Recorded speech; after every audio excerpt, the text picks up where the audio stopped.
پروژه کې مونږ ډیر ملګری دا سوینو چې یو طرف ته د سحر اذان شروع او بل طرف ته باغله گئی د اوبو ګلاس ورسري صاحب اوبو بس کی یا بسوک لګي یو سون وړي وی کوما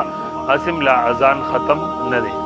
ځکه هغه دا غني یعنی سو پورې دا اذان ختم شوه نه نو هغه پورې انسان لا خوراک سکات کول دا جایز دی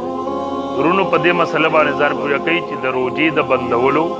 یا د روزي د ماتولو تعلق دا د اذان سره نه دی بلکې دا د وخت سره دی اوس که یو سړی د سحر د اذان په وخت کې چې اذان شروع دی او د وبس کی یا د خوراک کوي او بشرط د دې چې دغه اذان د طلوع فجر نه پس شوی یعنی د سحر د وخت د شروع کېدو نه پس شوی او د هغه اذان په دوران کې وبوس کلی یا خوراکو کو وړی نیمه وکړه نو دا ووري چې دغه روزي قضا په د باندې لازم ده او زمونږ په دې علاقو کې عام طور سره دا اذانونه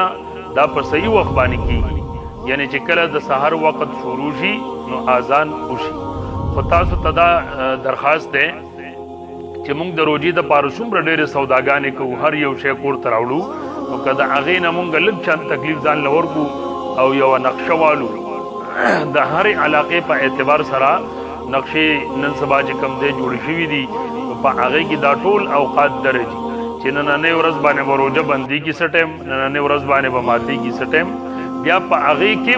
چې کوم اوقات دي نو علما وایي چې په هغې کې مثال په طور د روزي د بندولو چې هغوی کم وخت ښودلی دی چې سړی 4-5 منټ مخکې احتیاطاً خپل روژه دا بندوي نو بهرحال مسلې وضاحت مې دا کو